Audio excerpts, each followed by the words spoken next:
Super Rugby unlocked round number 4. 3 games on. Hopefully this weekend. We did have the one that was postponed between the Cheetahs and the Lions last week. So the Lions are back and cleared for this week after it was them who had, I think, the COVID cases last week. The Cheetahs, they are on the bye.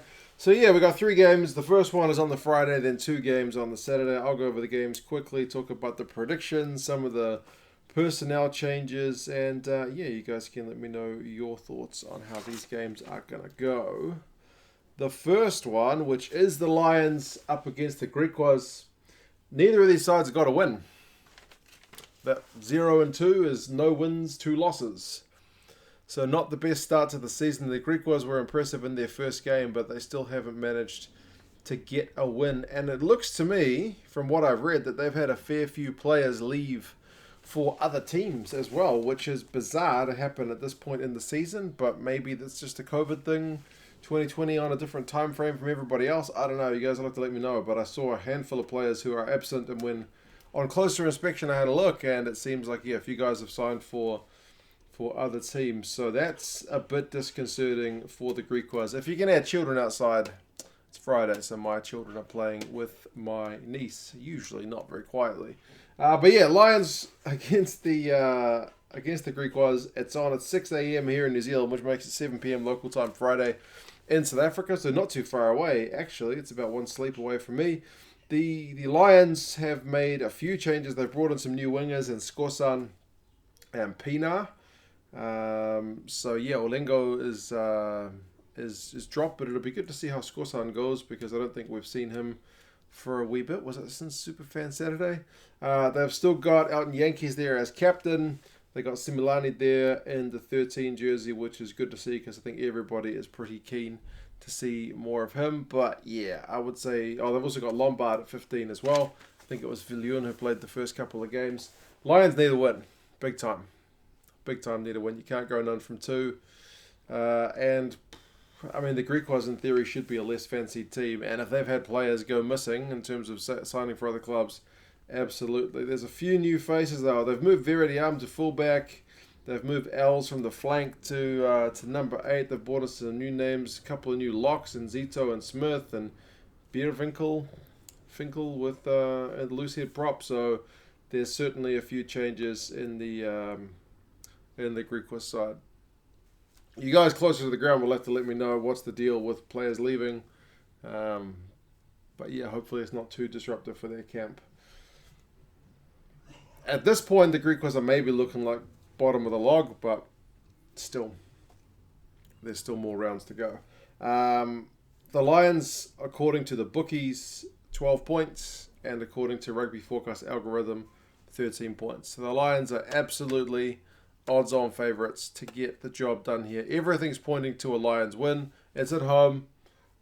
They've brought in some good players. The Griquas have got enforced changes.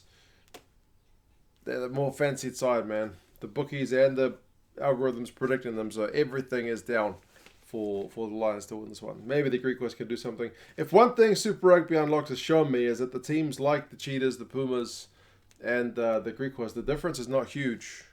So it shows to the depth in South African rugby, which is also a good thing. The next game, which is the Pumas and the Sharks. The Pumas are 1-2, so 1 win, 2 losses. The Sharks are 1-1. Man, the Sharks were disappointing last week. How disappointing were the Sharks? Very, very disappointing. This one's a Saturday game. It's 3:40 p.m. local time, so it's an afternoon game. 3:30 in the morning here in New Zealand. Can confirm I will not be getting up to watch this one live. I'll watch a replay of it the next day. But yeah, I think the Sharks could use a bounce back. And the Pumas, man, they've been good. I've really liked watching the Pumas. What can I say? I like their jersey.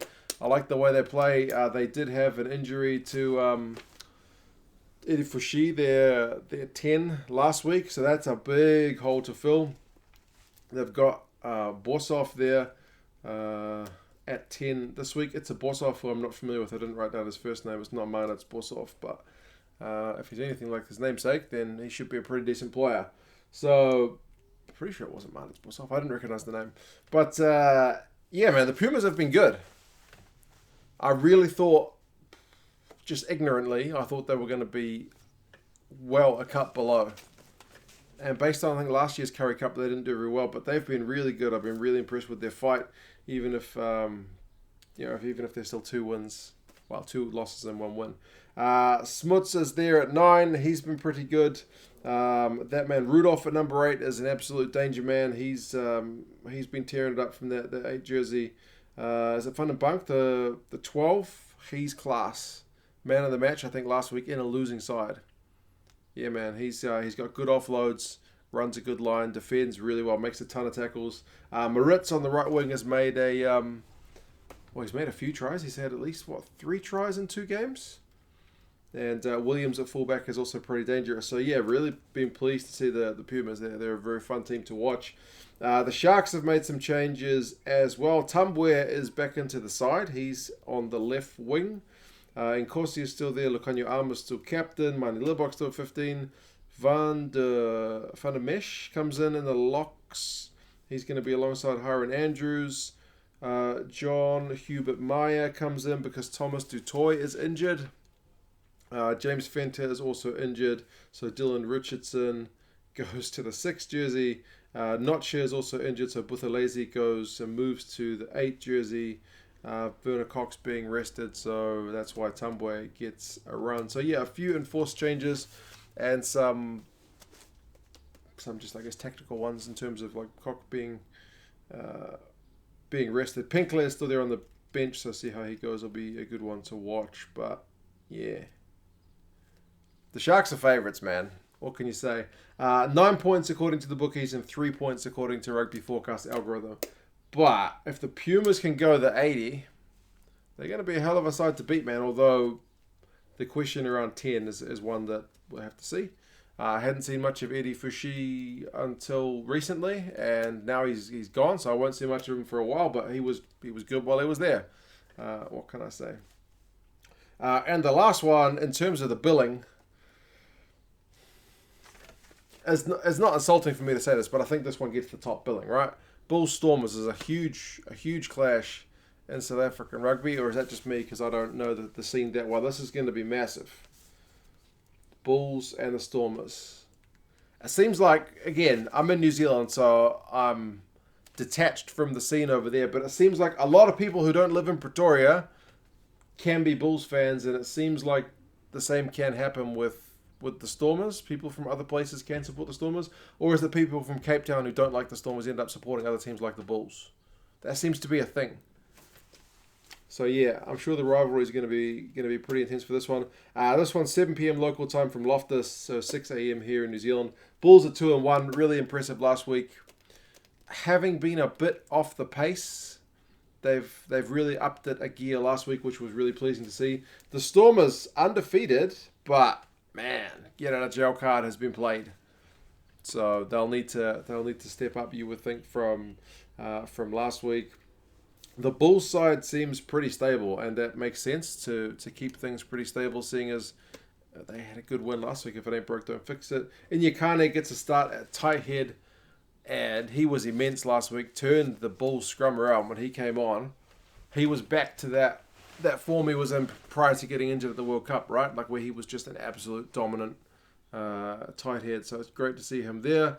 Nokia and Jenkins in the second row. Van Staden has probably been the best Lucy in South African rugby. You guys have been saying it in the comments, and we've just been talking him up because he's just been that good recently, man. He's getting turnovers galore. Vermeulen is a captain at 8. Van Sale still gets the nod over Papier. Mornay Stain. Hans was good last week. Aronsa was good on the left wing as well. Ishmael's there. So we still got Papier on the bench. Nizam Khan's on the bench. But yeah, Van Sale still to go, gets the nod at 9. For the Stormers, good news is you got Stephen Kitsoff back. He was off last week being in close contact with a COVID case. Likewise, Skara and Tubeni. So 2 good guys to have back. I remember Kitsoff in that first game played like 70 minutes and he was still putting on the pressure. He's a hell of a player. So him up against Inyakane is just going to be glorious to watch. Like form tight head, form loose head up against each other. Yeah, worth the price of admission. Not that anyone's going to be there. Umbonambi and Malherba make out that all Springbok front row for the Stormers. Murat at Schickerling, second row. Jaco Kutsia comes in at number 6. Sio Kolisi is unavailable for this one. Remember, he took a bit of a knock last week when he was getting cleaned out of a ruck. Herschel Yankees, Damien Willemse, Zas Galant, Van der Merwe, back 3. So plenty to like about both sides. I don't know, man. Just on paper, that one seems like a hell of a game. Not trying to disrespect these games, but that one just seems massive. I'll see them all, so either way. The Bulls are favourites by 3 points according to the bookies and 2 points according to Rugby Forecast's algorithm. So, yeah, there you go. 3 South African games this weekend. Well, 1 on Friday, 2 on Saturday. They should be good. I'm very much looking forward to them. You guys let me know your thoughts on these ones. How do you think these teams are going to go? Do you think the Bulls are going to continue on that form? Because they're in first, I think, top of the log. That season at the top. Can the Sharks bounce back after that disappointing week last week? Can the Lions get their first win? But yeah, you guys let me know your thoughts, and I'll talk to you again soon. See you later.